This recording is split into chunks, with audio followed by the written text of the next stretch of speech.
और महाराष्ट्र के ऊपर उनका ज्यादा प्यार है।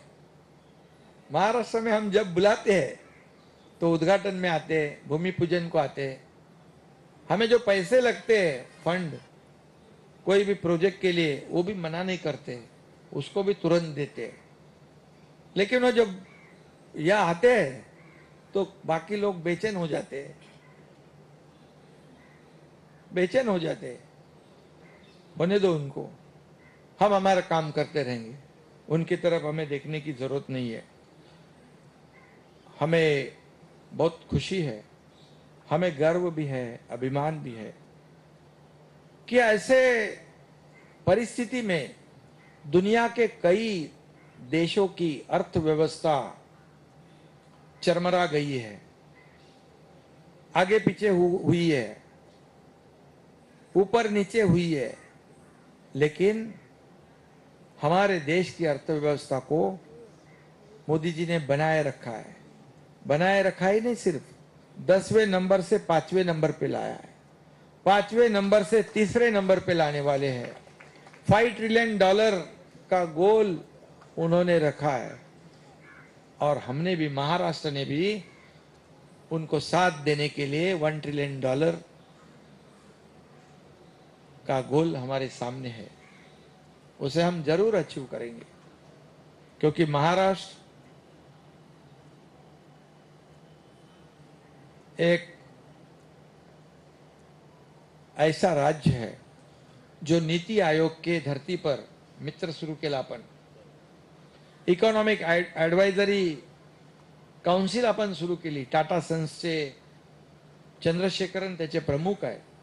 अर्थव्यवस्था महाराष्ट्राची कशी बदलेल, कसं आपण अर्थव्यवस्था बदलू शकतो, या महाराष्ट्रामध्ये उद्योग कसे येऊ शकतात, म्हणून तुम्हाला मी सांगितलं की या महाराष्ट्रात आपल्याला उद्योग वाढवायचे आहेत। आणि तुमच्यासारखे विजनरी जेव्हा लीडर पक्षामध्ये काम करतात त्यावेळेस नक्कीच या महाराष्ट्रातले उद्योग वाढतील, उद्योजक येतील। महाराष्ट्र एक असं राज्य आहे, इथे खूप ह्यूज पोटेन्शियल आहे इंडस्ट्रियल डेव्हलपमेंटसाठी। इन्फ्रास्ट्रक्चर चांगलं आहे, कनेक्टिव्हिटी चांगली आहे, स्किल्ड मॅनपॉवर आपल्याकडे आहे आणि आपल्याकडे जमीनही आहे। त्यामुळे इथे उद्योग मंत्री बसलेले आहेत। आम्ही मागच्या वर्षी जेव्हा दावोसला गेलो त्यावेळेस 1,37,000 करोडचे एमओयू साइन केले। 1,37,000। त्यावेळेस तर आपलं सरकार नवीन होतं, नई सरकार थी, लेकिन उनको ये पता था कि महाराष्ट्र सरकार और केंद्र सरकार के रिश्ते बहुत अच्छे। उन्होंने पूछा, मोदी जी के साथ आपके राज्य के कैसे संबंध है? हमने कहा, हम उन्हीं के मार्गदर्शन में काम कर रहे हैं और इसलिए उनको क्या है, केंद्र और राज्य दोनों जो इन्वेस्ट करते हैं उनको किसी बात की चिंता नहीं होनी चाहिए। इसलिए हमने पॉलिसी बदल डाली, सिंगल विंडो क्लियरेंस शुरू किया, कैपिटल सब्सिडी, जो जो करना था सब किया। इसलिए मेरे ख्याल से आउट ऑफ 1,37,000 आपण जवळपास 83% त्याच्यातलं एक्झिक्युशन झालं, इम्प्लिमेंट झाले एमओयूज। ये बहुत बड़ी अचीवमेंट है आणि यावेळेस देखील आम्ही जाऊ, नक्कीच त्याच्यापेक्षा जास्तीचे एमओयू साइन होतील।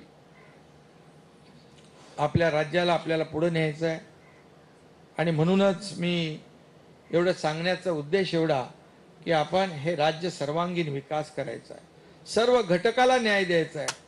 आपल्याकडे शेतकरी आहेत, कष्टकरी आहेत, कामगार आहेत, महिला भगिनी आहेत, यूथ आहे आणि व्यापारी वर्गही आहे, उद्योगपतीही आहेत आणि म्हणून या सगळ्यांना आपल्याला सोबत घेऊन पुढे जायचं आहे।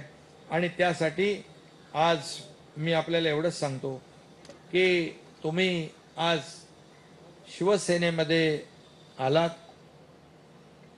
तुमचं मी स्वागत केलेलं आहे। मी देखील तुम्हाला माहित आहे कसं काम करतो, ग्राउंडवर उतरून ग्राउंड रियालिटी काय असते ते मला माहित आहे। आणि त्यामुळे आपल्याला लोकांशी संवाद साधण्याची आवश्यकता असते. ऑफिसमध्ये बसून तुम्ही राज्याला पुढे नेऊ शकत नाही. तुम्हाला जायलाच लागेल, तुम्हाला फील्डवर जायला लागेल. आणि म्हणून मग काल कोणीतरी म्हणत होतं, त्यांनी माझा लेखाजोखा काढत होते की मुख्यमंत्री झाल्यापासून मी किती म्हणजे राज्यामध्ये आणि राज्याच्या बाहेर किती दौरे केले. आता त्याच्यावरती मी म्हणालो अंदाज काय, बोले सगळ्यात जास्त.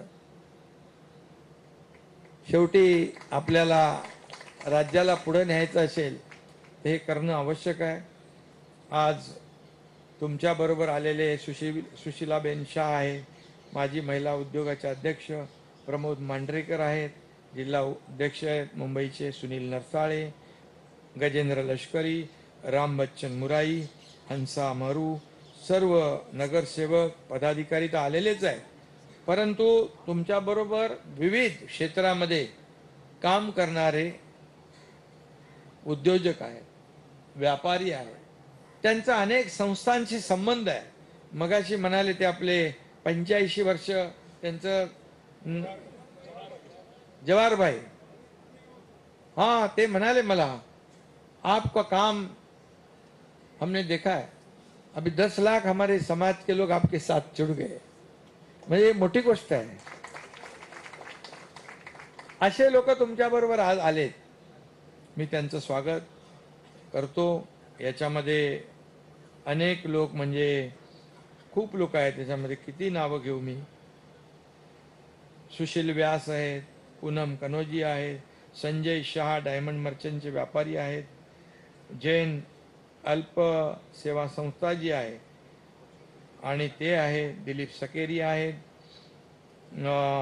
हेमंत बावधनकर, मगाशी मी ते हे केलं त्यांचं नाव घेतलं. आणि अनेक लोक यामध्ये, प्रशांत झवेरी जैन समाजाचे लीडर, समर्थलाल मेहता, सौरभ शेट्टी, रमेश भाई, हरीश थारिया, ॲडव्होकेट त्रिंबक तिवारी आणि कांती मेहता, ऑल इंडिया जैन फेडरेशनचे president, Kailash Murarka, president all India plastic market, आणि खूप लोक आहेत. सगळ्यांची नावं घेऊ नको ना, नाही कोणाचं राहून गेलं तर प्रॉब्लेम होतो ना. म्हणून खूप सगळे लोक आले तिकडे. अग्रवाल समाजाचे आहेत, जवेरी बाजारचे आहेत, डायमंड व्यापारी आहेत, सगळे आहेत. आणि जैन मंदिर आहे, मारवाडी समाज आहे, मेटल स्टीलवाले आहेत, गोल्डवाले आहेत, गुजराती व्यापारी आहेत, सगळे आहेत. सगळे लक्ष्मीपुत्र आहेत.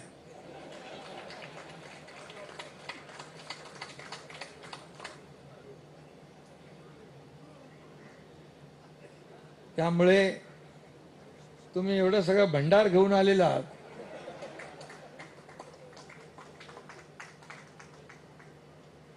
मेहनत करायला आपण मागे नाही, मेहनत आपण भरपूर करूया.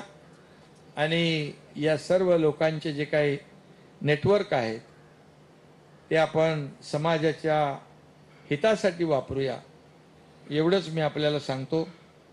आणि मी ठरवलंय की मी जेव्हा मुख्यमंत्री झालो त्या दिवसापासून माझ्या आयुष्यातला प्रत्येक क्षण, जीवनातला प्रत्येक क्षण फक्त आणि फक्त या राज्याच्या विकासासाठीच खर्च करायचा आहे. बाकी माझी काही अपेक्षा नाही आहे. मला आपण ओळखता जवळून, आणि त्यामुळे श्रीकांत आणि तुम्ही या सगळ्या गोष्टी ठरवल्या. चांगलं एक आज योग आला आणि श्रीकांतही सगळं मेहनत करतोय. आमचे सर्व नेते मंडळी आहेत, सर्व लोक आपल्याला प्रेम देतील, आपल्याला विश्वास देतील आणि नक्की आपण एक चांगलं काम करू, या महाराष्ट्राला पुढं नेऊ. कारण आपल्याला पॉझिटिव्ह आणि कन्स्ट्रक्टिव्ह काम करायचं आहे. आपल्याला निगेटिव्ह मोडमध्ये जायचं नाही. होणार नाही हे बिलकुल आपल्या डिक्शनरीमध्ये शब्द असताच कामा नये.